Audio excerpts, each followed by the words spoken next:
Hello guys, welcome to Dr. Science. So today we are going to talk about epistaxis. Okay, epistaxis is nothing but your nosebleed. In this topic, I'll be mainly talking about the blood supply to the nose, and not only that, we will talk about the treatment of these patients or treatment of epistaxis. Okay, so in order to understand this, we'll draw a small diagram here, and this is your external nose, right? So in external nose, we have nearly three meatus. One is the superior meatus, one is the middle meatus, and one is the inferior meatus. So this middle meatus, everything above the middle meatus is supplied by internal carotid artery, which constitute 20% of your blood supply. Don't worry, I will draw a diagram. Okay. So everything below the middle meatus, it is supplied by external carotid artery, which constitutes nearly 80% of the blood supply. So what is important is you remember the middle meatus. Okay, it is the boundary that we are going to take. Okay, now let's draw diagram in order to understand the blood supply of your nose. So this is the nose of the patient, and these are the lips of the patient. Okay, now we have a canal or the cavity here. This cavity is called your nasal cavity. This is your nasal cavity, right? Now everything above the middle meatus is supplied by internal carotid artery, right? So this is your internal carotid artery, which constitute 20% of the blood supply. And this internal carotid artery is going to give a branch. This branch is called as your ophthalmic artery. Now this ophthalmic artery is going to give again two branches. One is your anterior ethmoidal artery and one is your posterior ethmoidal artery. So what is this? This is your anterior ethmoidal artery, and this is your posterior ethmoidal artery. Okay, so that were the branches coming from the ophthalmic artery or your internal carotid artery. Now we will draw the diagram of external carotid artery. Okay, so this is the external carotid artery, which constitute nearly 80 to 80%. Okay, external carotid artery is going to give a branch, and this branch is your maxillary artery. Not only that, it will give another branch which is called as your facial artery.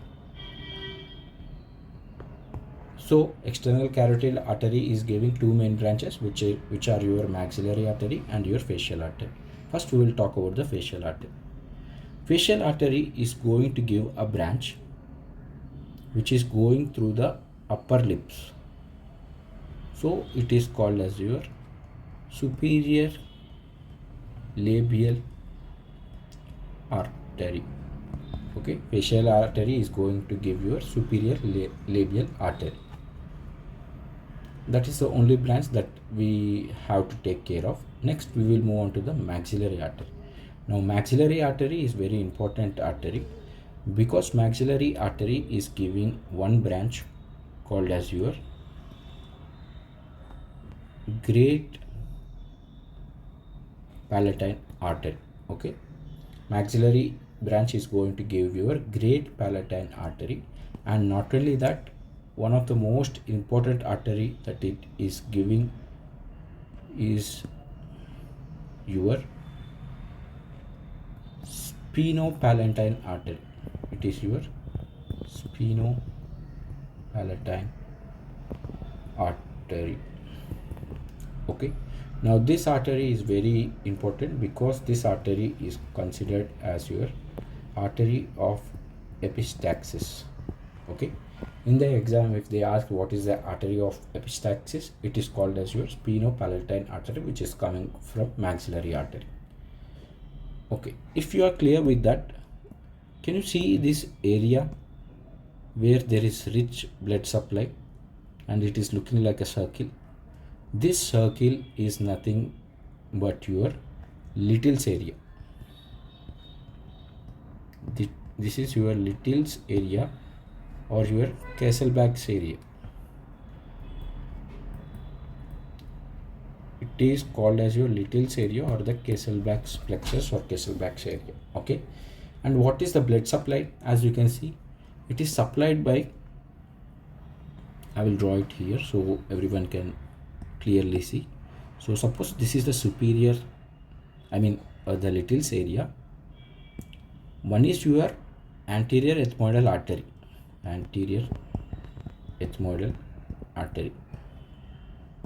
one branch is your superior labial artery, and the other branch are your great palatine artery and your sphenopalatine artery. Now the only artery which is not giving supply to this Little's area is your posterior ethmoidal artery. So posterior ethmoidal artery will never give blood supply to the Little's area. So why it is called as your Little's area? Because irritation in this area can cause epistaxis. Okay, suppose if you are keeping your index finger in your nose and you are doing a lot of exploration there, obviously this will lead to irritation of this Little's area, and obviously one of the artery here is your sphenopalatine artery, and this sphenopalatine artery can get ruptured and it can cause epistaxis. Okay, so never do nose exploration with your bare hands. Okay, I hope everyone is clear with this. So in the exam, the only question they are going to ask is what is the artery which is not contributing to the Kesselbach's plexus or the Little's area? It is your posterior ethmoidal artery. Now we will talk about epistaxis.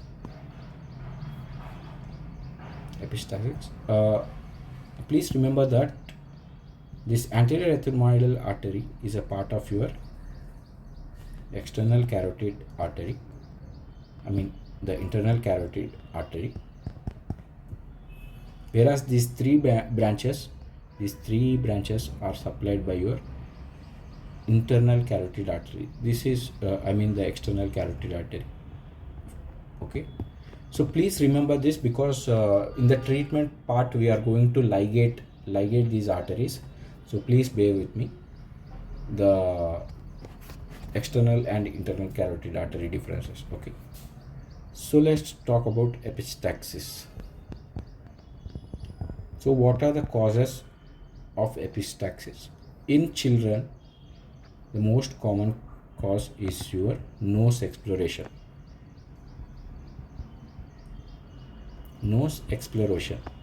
You know that normally children, they will put their index finger into their nose and they will do exploration. As I already said you that it can irritate the Little's area and it can lead to rupture of sphenopalatine artery. Okay, and next is your adolescents. Adolescents means in the age group of 11 to 19 years, and for these people the most common cause is your trauma. These people who are high on adrenaline, they will usually fight with other people and they will they get nose trauma, right? Obviously, so it will lead to epistaxis. You can simply tell that adolescents are fighting most of the time, so they will break their nose. And in older people, The main cause is hypertension, or it can be a carcinoma. Okay, in older people it can be due to hypertension or carcinoma. The important thing here to remember is that in adolescent, the first most common thing is your trauma, or the second one is rule out angiofibroma. Okay, I will discuss this angiofibroma detail in my next video. But whenever adolescent patient comes and is having a lot of epistaxis, you just rule out angiofibroma. Okay, so what is the treatment for these patients? The treatment is, first we will pinch the nose. When we pinch the nose, we will block the nose, right? And when we block the nose, the little's area is compressed, and hence the sphenopalatine artery is getting compressed, so the bleeding will stop. If it fails, what we will do? Unfortunately, in this patient, the bleeding has failed. So what we are going to do? The next is we will do chemical ligation. We will pass some chemical like silver nitrate.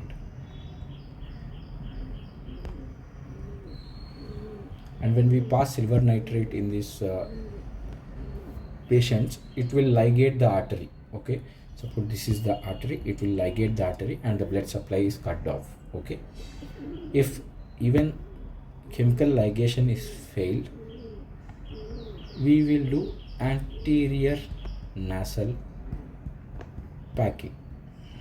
Now what is this anterior nasal packing? We usually take PVA, polyvinyl acetate, or the myrocell gauze or gauze. Okay, so what is anterior nasal packing? Suppose this is the nose of the patient, these are the lips, and this is the nasal cavity, right? In this nasal cavity, we will put the gauze pads or the myrocell, so it will block and blood is not coming out. Okay, this is called as your anterior nasal packing. If it fails, we will do posterior nasal packing. Now what is this? We have done anterior nasal packing, right? Similarly, we will do a posterior nasal packing. This is your, we'll put the gauze in the posterior nasal cavity, and this is called as your posterior nasal packing. Okay, what if anterior and posterior both of them fail? Okay, now please draw it. Anterior nasal packing and posterior nasal packing, both of them fail. Then what we will do? If these both things fail, obviously maybe the good idea is to ligate the artery. We have to ligate the artery. Now what is the artery usually we prefer? Yes, that is the sphenopalatine artery, which is your artery of epistaxis. Okay, I already told you sphenopalatine artery is a branch of your external carotid artery, which supplies 80% of the blood supply. Okay, we will just draw a small diagram in order to understand this, because this is very important. So here is your external carotid artery giving rise to maxillary artery, and finally it is giving rise to your sphenopalatine artery. Now what we are going to do? We will ligate this sphenopalatine artery, which is the artery of epistaxis. Now after ligating the sphenopalatine artery also, the bleeding is not stopping. Then what we are going to do? We are going to ligate the external carotid artery. Okay, now what we have to do? Obviously we are going to do a ligation in the external carotid artery. Okay, since it is supplying 80%, maybe it will stop the bleeding, right? 80% is supplied by this external carotid artery itself, so we are going to do the ligation of the external carotid artery. even after ligating the external carotid artery, the bleeding is not stopping. The procedure has failed. Then think about of internal carotid artery. I already told you that the internal carotid artery is going to supply the 20%, and one of the branch of internal carotid is your ophthalmic artery, which is going to give your anterior ethmoidal and posterior ethmoidal. Okay, so next thing is we are going to ligate the we are going to ligate the internal carotid artery. Okay, so that was the procedure that we are going to do. So always remember that whenever we have bleeding above the middle meatus, think about the internal carotid artery, and if you think the bleeding is above the middle meatus, okay, so if you think that the bleeding is above, always ligate your internal carotid artery. Okay, so that was about epistaxis. So before going, we will just see the small diagram which is taken from your textbook.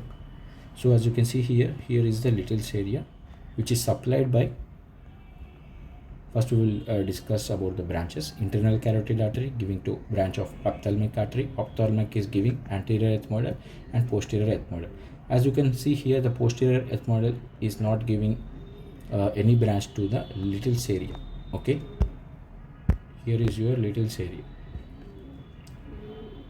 This part is your Little's area. Now the external carotid artery is giving a branch called as your maxillary artery. Maxillary artery in turn gives spinopalatine artery, which is your artery of epistaxis, and it also gives the great palatine artery, which will contribute, both of them contributes to the Little's area. And here the facial artery is giving superior labial artery, which in turn supplies the Little's area.